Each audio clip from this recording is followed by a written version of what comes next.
trying to create equal opportunities for children with disabilities in Uganda.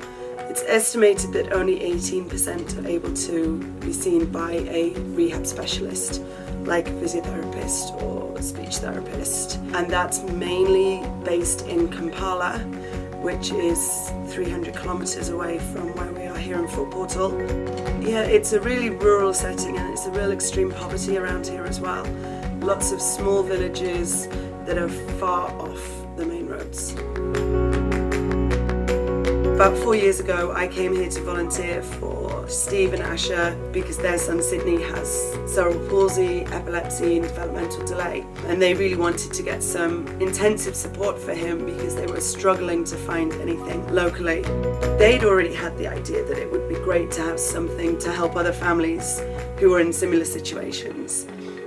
And when I got here, I saw the need that was here and the lack of available resources, and just the idea of setting something up just excited me. And Steve's enthusiasm for it, and Asha just wanted to help as many mums who were struggling like her. So we thought, let's do it.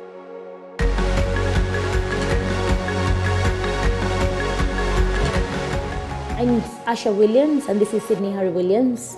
My firstborn, he's 6 years old.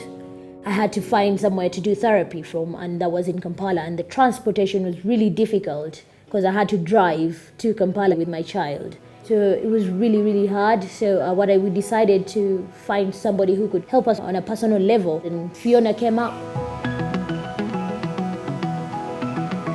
When I look at other parents, I want to see a happy child. I want to see a mother saying my child was unable to walk. And we've seen so many of those.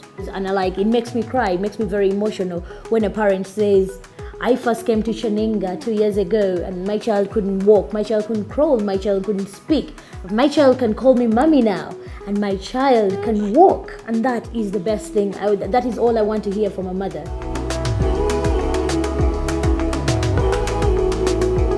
We have a very holistic approach. We're not just looking at the child and their disability, we're looking at how the whole family or the whole community is impacted by that. We all know it takes a village to raise a child, and when the ones that need the most help, they're the ones that are left out, really. So we're really trying to help engage the communities.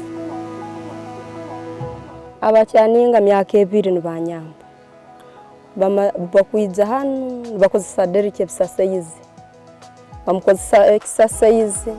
Bamuletera ebintu byokuzanisa n'amaiso kalaga tugakweza kurungu bitu noramba lenga bakora amaiso nahweza muhati abokuva abera atakurora no muntu nyakulya hati no bakubali munzu narora kuno nakoragira nagambo lebe kintu nakahero Kyaninga nibombeiza bamukozesa exercise ate nasazi no agumira nindora agumira bakatohane egali neikara mugali sazi no agumire kimwe kwani ndo anakwata egale nasigika kwemera kandi cyabira atakukora nebe bisasaize tukumukozesa ebi yali atene cyakukoraho neke na kimwe etatu banu bagumambe jamba mukozesa exercise ati sazuno neja kukera neja kurata.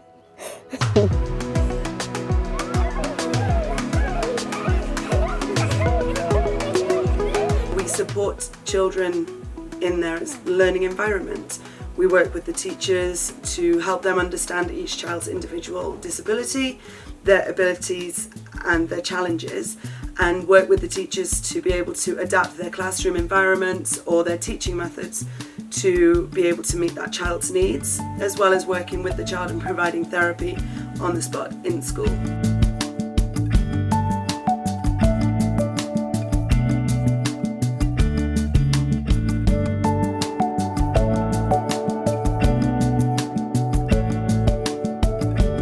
Trying to become sustainable on our own rather than relying on donor and aid money, which has been the setup of Kaninga Dairy by making goat's cheese, of which all the profits come to support the operational costs of Child Development Centre. It's also an opportunity for employment for young people with disabilities. Some of those families are travelling 100 kilometres to come and see us and get help because we're the only place they can go. We'll start by doing outreach clinics to those districts and just continue building so that families don't have to struggle and that children with disabilities do have better opportunities.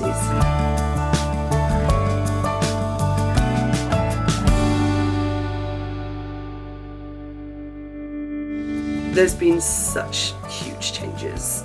Children who were left lying on a mat with no interaction in their families are now seen as part of a family. Communities are becoming more accepting of people and families with disabilities. I think the more you see the need, the more you want to help, and so yeah, we're not stopping anytime soon, that's for sure. My advice to the parents is not to give up. Your child can do good, your child can progress, your child can be something you least expected them to be. If you give them the time and if you're consistent with therapy, it is the way forward.